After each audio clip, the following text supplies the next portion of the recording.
Assalamualaikum warahmatullahi wabarakatuh. Sudah maklum adanya bahwa bulan Rajab adalah salah satu bulannya Allah yang dimuliakan oleh Allah, salah satu bulan dari 4 bulan yang diberikan kelebihan oleh Allah Subhanahu wa Ta'ala, yang disebut dengan bulan-bulan mulia, yang diantaranya adalah bulan Rajab. Bulan Rajab adalah bulan yang seharusnya kita sambut dengan gembira. Terlebih kalau misal kita ingat sama dawuh daripada Ibnu Abbas radhiyallahu anhu, siapa saja yang melakukan dosa di bulan Rajab maka dosanya akan dilipat gandakan. Begitu juga pahala yang dilakukan di bulan Rajab maka akan dilipat gandakan pula. Kama qala Ibnu Abbas radhiyallahu anhu. Dan mudah-mudahan kita bisa yang sebentar lagi kita ini menyambut bulan Rajab, salah satu bulan hurum yang dimuliakan oleh Allah Subhanahu wa Ta'ala dengan rasa bahagia. Bahkan kalau misal kita lihat di dalam kitab Dawus Siraj, ini ada dalam keterangan kitab Dawus Siraj. Kitab Dawus Siraj ini karya daripada Syekh Muhammad Amin Al-Qurdi.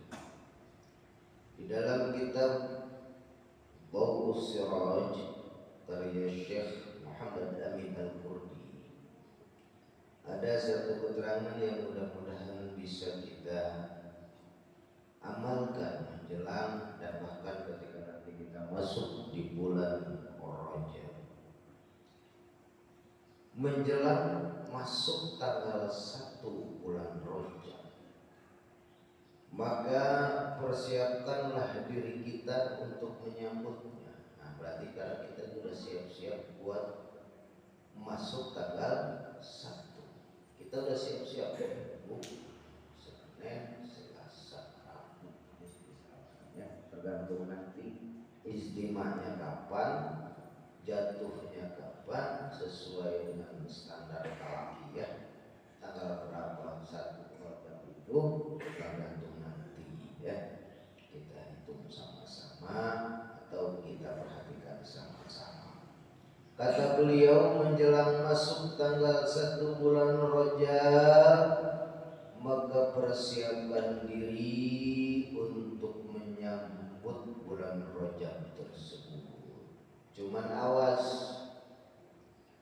suka banyak beredar baik di WA, di grup WA ataupun ya di media sosial yang lainnya, mendustakan Rasulullah SAW dengan memberikan siapa saja yang memberitahukan akan masuknya bulan Rajab maka begini. Itu hadis maudhu, itu hadis palsu dan haram hukumnya kita menyebarkannya.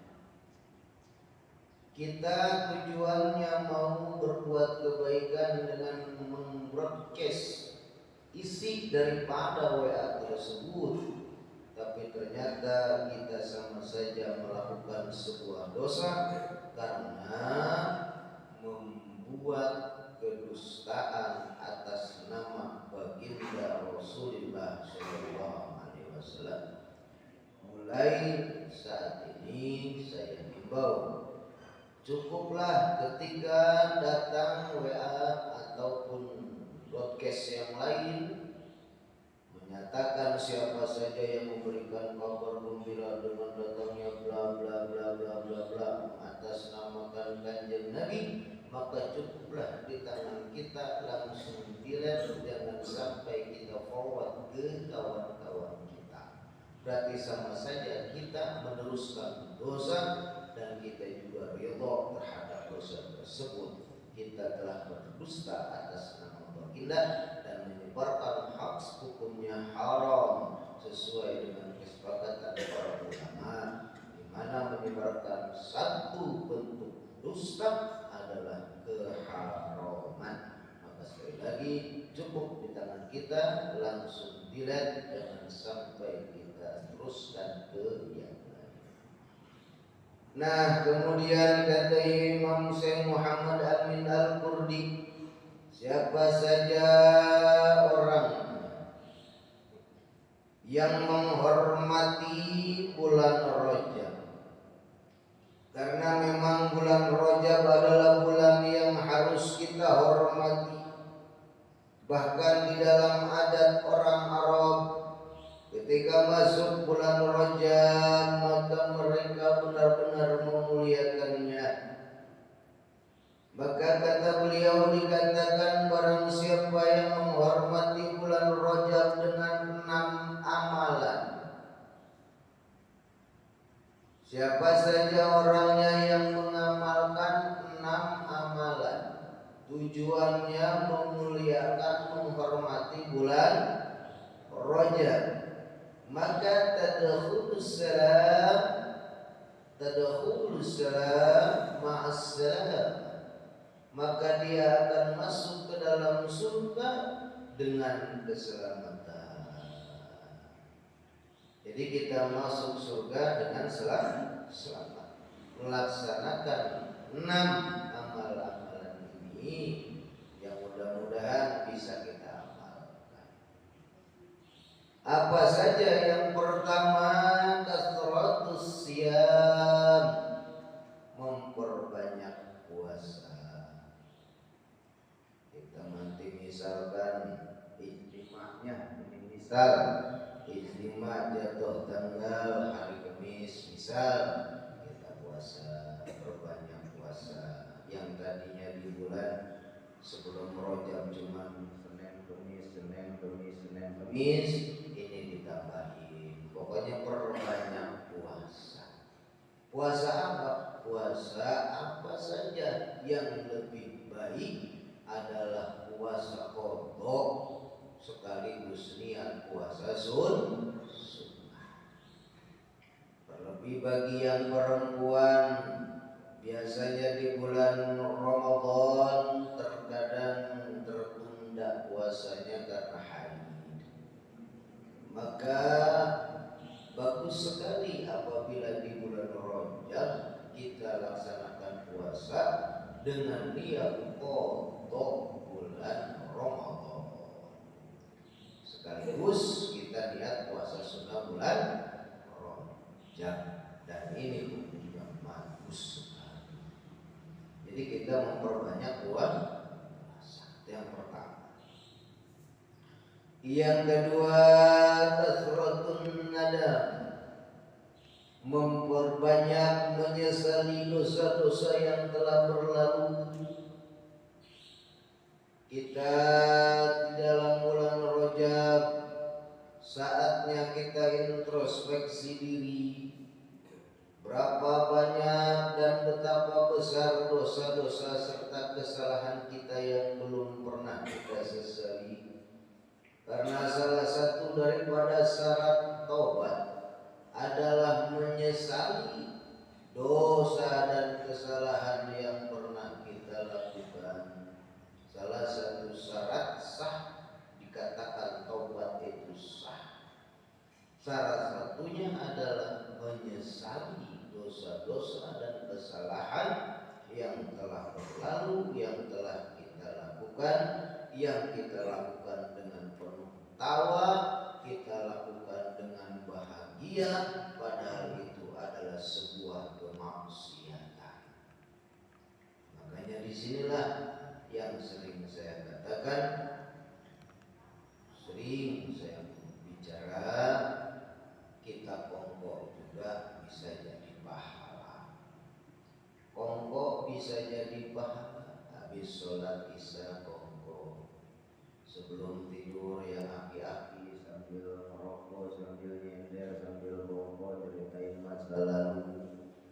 bisa jadi itu adalah menjadi pahala. Ketimbang sekarang kita berbuat dosa dengan tertawa, ini yang bahaya.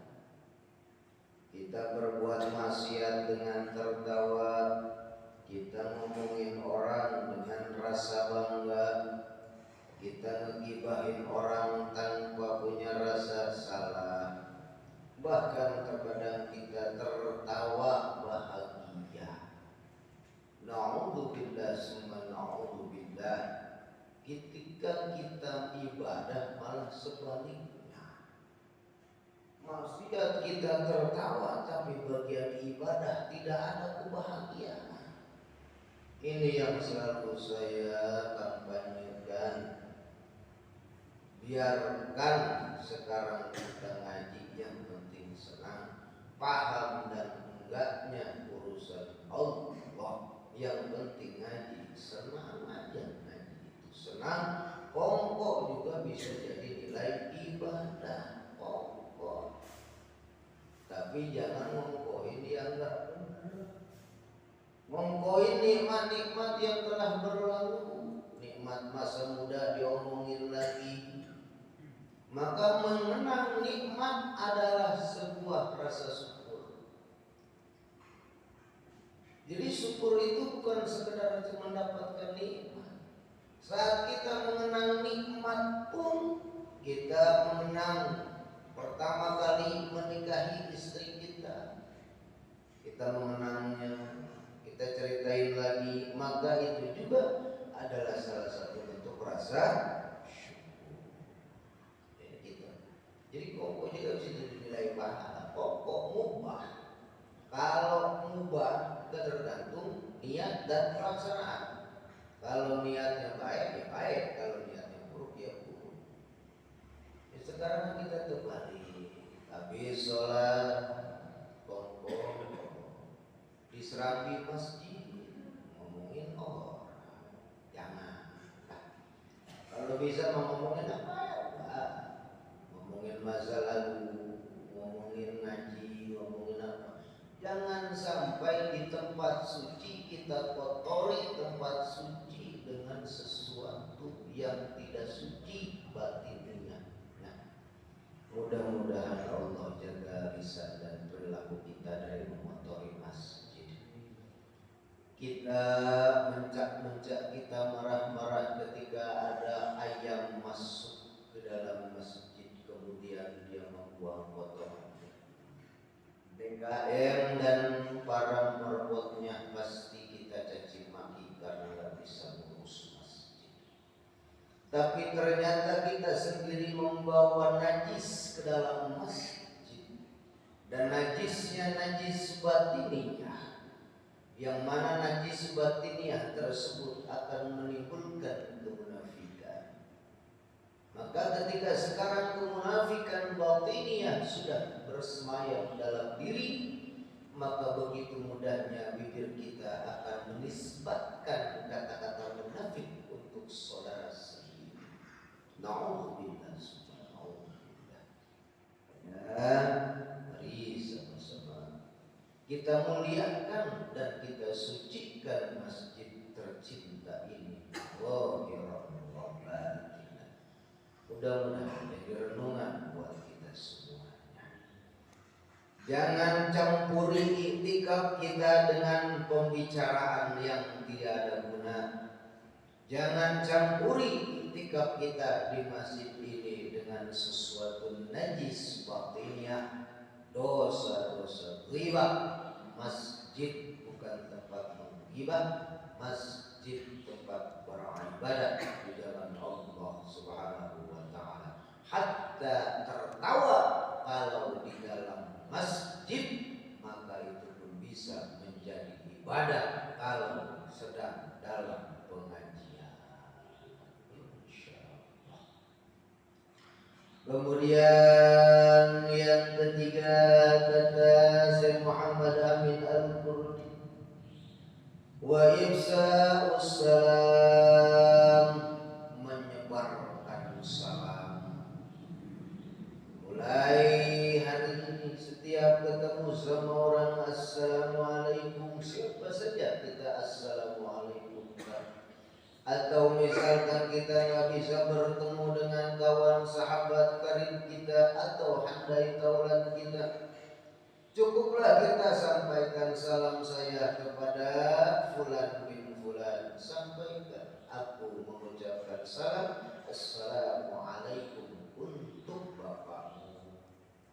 Jadi kita perbanyak salam itu seperti itu, menebar keselamatan, menyebarkan kedamaian, bukan menanamkan ketakutan. Karena Islam rahmatan lil alamin, bukan menebarkan kebencian. Hadirin yang dirahmati Allah Subhanahu wa taala, ada satu riwayat yang bisa kita petik, yang mudah-mudahan bisa kita amalkan. Ada dua orang ulama. Dua ulama ini Allah anugerahi kecerdasan yang sangat teramat luar biasa. Dua ulama ini adalah guru dan murid.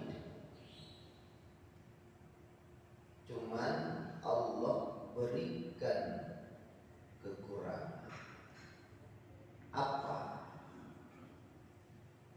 Gurunya, mohon maaf, matanya juli. Yang satu lagi muridnya cerdas juga, kakinya mohon maaf pincang jalan. Kulitnya hitam semua, rambutnya keriting semua.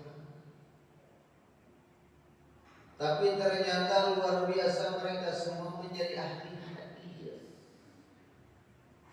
Ini contoh betapa kedalaman ilmu seseorang bisa dilihat daripada tingkah laku dan pola pikirnya. Suatu ketika asal mereka mau ke masjid, maka murid sama guru ini saling tuntun. Gurunya matanya juling, maka dia nggak bakal bisa datang ke masjid dengan benar. Karena matanya juling, mana-mana takutnya nyemplung. Muridnya kakinya pincang, guru digusur-gusur. Kalau misal nggak ada yang nuntun juga nggak bisa jalan. Akhirnya guru sama murid saling tuntun-tuntunan.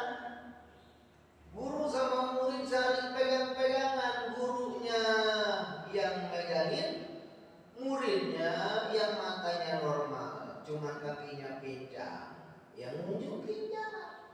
Jadi gurunya jadi penopang, si murid jadi penunjuk jalan. Semuanya serba kekurangan. Akhirnya melewati satu lorong di kota itu. Itu masyarakat ngetawain. Coba lihat itu guru sama murid, katanya kemarin semua enggak. Yang satu gurunya buta, juling, muridnya pincang. Udah nggak ada yang bagus dilihat lah, udah nggak ada yang semoga dilihat. Kedengaran nama muridnya, guru gua diomongin sakit hati, gitu. Tapi ntar lagi hari sholat pulang. Kemudian di rumah gurunya si murid tadi bercerita dan bertanya, wahai guru, apakah engkau mendengar tadi percakapan orang-orang sepanjang jalan melihat kita kayak tadi? Ini ulama ahli hadis. Dua-duanya ini adalah hadis, ahli-ahli hadis. Makanya saya tidak berani menyebut namanya takriman. Padahal memang di dalam riwayat itu ada ya, namanya ada, tapi saya tidak tersak menyebut namanya karena begitu berat. Takriman kepada beliau berdua diberi kelebihan luar biasa oleh Allah, tapi dengan segala kekurangannya beliau benar-benar menjadi ahli hadis yang amat dan teramat luar biasa. Jadi malu kita, saya sendiri saya malu menyebut namanya. Tapi kisah ini valid dan silahkan bisa dicek. Kemudian si murid tadi bertanya kepada gurunya, wahai tuan guru, apakah engkau tadi tidak mendengar bahwa orang-orang membicarakan kita? Gimana kalau misal besok kita jalannya ini jangan lewat situ, kejauhan, kata guru. Ya tapi kata gurunya benar juga. Udah besok kita mah jangan lewat situ. Si murid dia masih tadi usul malah ngomong lagi, lah kejauhan guru, mendingan lewat situ aja yang biasa. Kata gurunya begini, ini yang jadi pelajaran mulai penting. Kan tadi orang-orang udah ngomongin kita. Itu kata gurunya. Apa kata si murid? Si murid memang udah kesel karena dia nggak nerima gurunya dihina. Oke, aku dihina, tapi jangan kau hina guruku. Akhirnya si murid ini ngomong begini ke gurunya, guru, biarkan kita tetap lewat di jalur itu dan biarkan mereka membicarakan kita, biarkan kita dibicarakan, digibahin oleh mereka, karena dosa buat mereka, pahala buat kita. Betul tidak kira-kira? Betul nggak? Pasti murid begitu. Tapi apa jawab gurunya ini yang penting? Kata gurunya, wahai muridku tercinta, lebih baik kita ganti jalan, jangan lewat yang biasa. Atau kita bisa saja jalan yang biasa, tapi jangan di saat orang-orang ada di jalan itu. Emang kenapa guru? Karena gara-gara kita mereka berbuat dosa. Bayangin, hebat nggak? Gara-gara mereka berbuat dosa. Apakah kamu bahagia melihat saudaramu berbuat dosa gara-gara kamu? Masya Allah, ketinggian ilmu seseorang ahli hadis ini luar biasa. Kalau kita kan nggak lalu ini yang ngomongin gosok tapi lain. Padahal mereka luar biasa, diberi kekurangan yang ada akhirnya apa? Mereka tetap jalan di jalan itu, tapi mereka jalan di saat orang-orang tidak ada di jalan itu. Mereka tetap melaksanakan ibadah ke masjid melalui jalan yang biasa, tapi waktunya saja yang diubah. Tetap ibadah dijalankan, tapi menghindari keburukan pun itu tetap mereka jalan. Karena seorang muslim yang baik tidak akan ridho apabila sekarang ada sahabat atau saudaranya berbuat dosa karena ulahnya sendiri. Dia akan tetap beribadah, dia akan tetap melaksanakan ini yang hal yang positif, tapi caranya yang akan dia rubah sehingga yang dia lihat adalah sesuatu yang bagus. Ini hikmahnya. Kita itu only good looking, tapi not good thinking. Kita itu hanya sekedar pengen terlihat sempurna di hadapan manusia. Kita hanya sekedar pengen terlihat bagus, tapi kita tidak pernah mau memperbaiki bagaimana pola pikir kita. Style kita gaya-gaya, kita bagus-bagusin, tapi ternyata pola pikir kita jongkok. Ini kita itu hanya sekedar good looking, but not good thinking. Kita hanya sekedar mengedepankan penampilan, tapi nggak pernah mau mengedepankan pemikiran dan action. Kita hanya sekedar banyak bicara, tapi tidak pernah mau banyak baik kita itu less humor, sedikit bicara, banyak kerja. Nah itu. Kemudian kata Syekh Muhammad Amin Al-Qurdi, it'amut ta'am lil ji'an, memberi makan orang-orang yang membutuhkan, memberikan makan kepada orang fakir, memberi makan kepada orang miskin. Ini ada anjurannya. Kita perbanyak. Kalau kita ngelakuinnya berarti kita termasuk orang yang menghormati bulan Rajab. Terlebih di Jumu'ah kemarin DKM kita udah ngomongin, kalau mau awal datang aja ke masjid, duitnya kasih ke masjid, ntar diawalin di masjid, duit yang ada bisa jadi buat pembangunan, sedangkan pembangunan masjid kita masih butuh dana.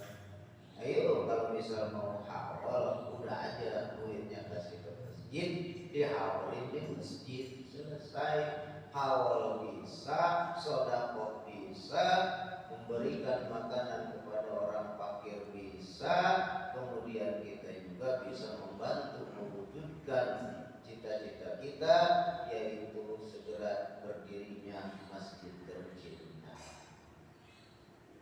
Itu bagus. Jadi makanya ini mudah-mudahan, jadi memberi makan kepada fakir miskin itu bukan cuma sekedar ngumpulin orang, caranya yang banyak, ya.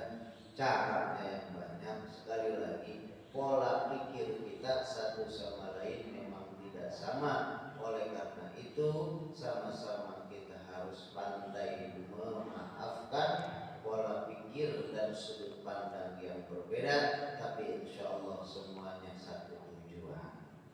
Kemudian yang kelima, silaturahim, menyambung silaturahmi yang telah terputus.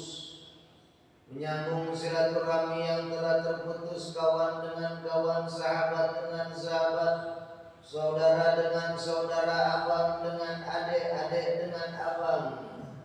Yang tadinya kita kurang harmonis, maka coba kita silaturahim. Gak mau, dianya udah kita WA baik-baik, udah kita sapa baik-baik. Ingat, kewajiban kita hanya sekedar hanya sekedar nyapa, tidak ada keharusan dia menjawabnya, gak harus. Yang penting mah kita terus silaturahimnya jalan terus. Kemudian wassalah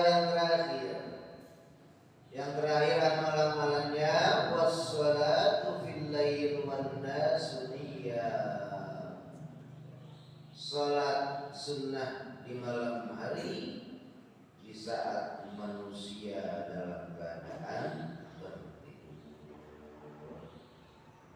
Ini 6 amalan ini,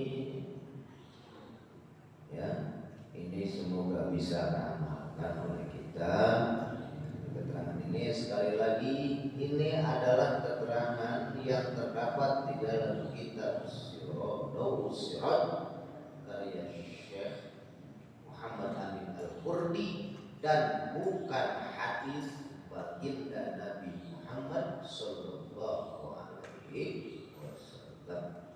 Hanya saja kandungan-kandungan hadis Rasulullah ada di situ semua, ya. Yang mana mudah-mudahan Allah Subhanahu wa taala melipat gandakan seluruh amal ibadah kita di bulan Rajab, dan Allah sampaikan kita sampai bulan Rajab yang penuh dengan keberkahan. Amin ya rabbal alamin. Teriring mohon maaf, sekian yang bisa saya sampaikan. Wallahu a'lam bishawab. Assalamualaikum warahmatullahi wabarakatuh.